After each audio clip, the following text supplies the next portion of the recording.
start.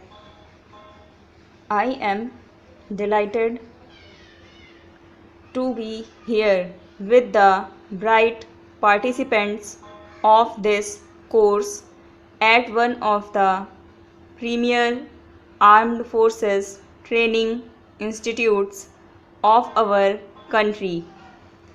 This college has the mandate of imparting training to selected officers of our armed forces and friendly foreign countries. My special greetings to the 30 students officers from other countries who are also attending this course.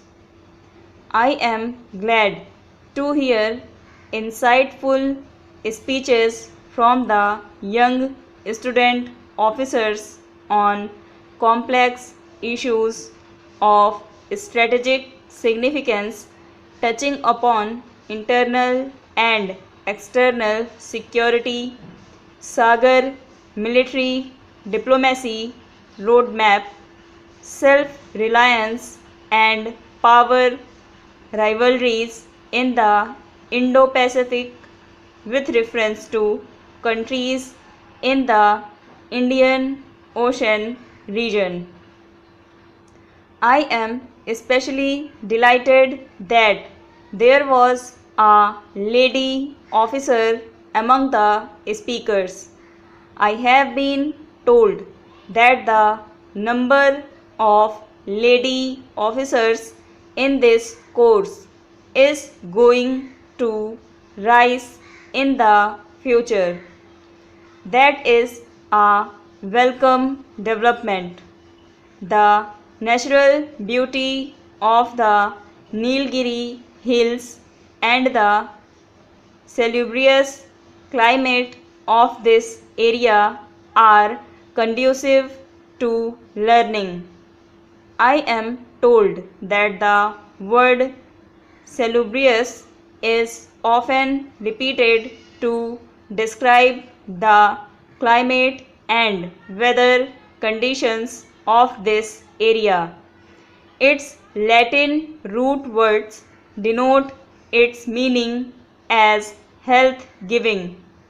This place is only 11 degrees north of the equator, but it has very pleasant weather throughout the year. In the early 19th century, the first sanitarium of the Madras Presidency was set up in this region. Since then, the health-giving and energizing climate of this region has been utilized for various purposes, including learning by defense professionals like you. I am told that the student officers present here have been selected through a rigorous process based on assessment of competence and potential. My compliments to each one of you for earning this opportunity to learn. Armed Forces officer attached with me have been describing their experiences in this course. I find that they talk about it with a lot of enthusiasm. I assume you all are aware of the significant changes instituted in the higher defense organization of the country.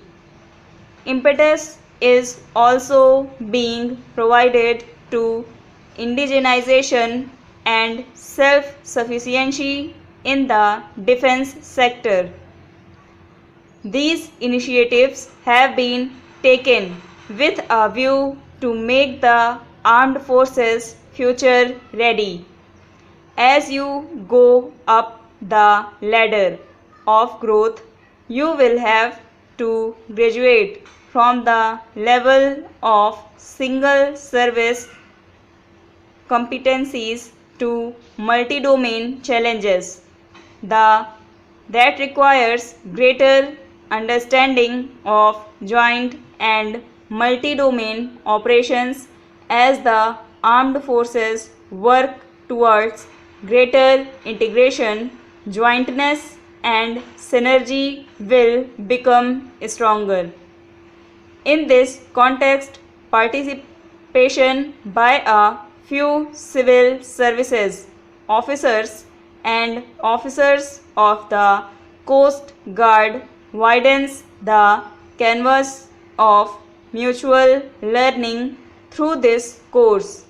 The armed forces of our country are amongst the most respected entities of our great nation. They have earned the regard of the fellow citizens by untiring efforts and great sacrifices. They have rendered invaluable services to the nation during the times of war and peace.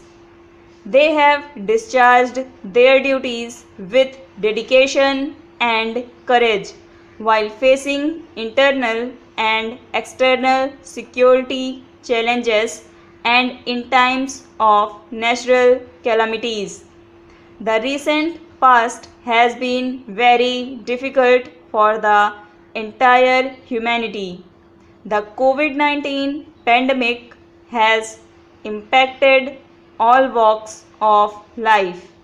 I have been told that Defense Services Staff College has successfully run the scheduled courses by effectively adopting a hybrid scheme system blending conventional and online learning. I believe significant changes have also been made in the curriculum that and the methods of learning to make it more relevant to emerging challenges. I have been told that the curriculum of the course has always been comprehensive and intense. Because of the quality of content and methods, this course is very popular in our countries also.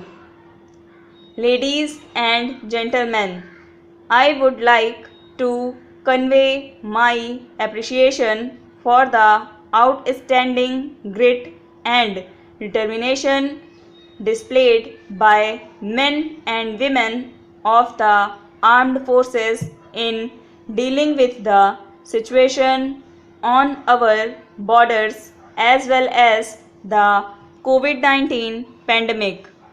Very recently, I had an opportunity to interact with our officers and soldiers in the Kashmir Valley.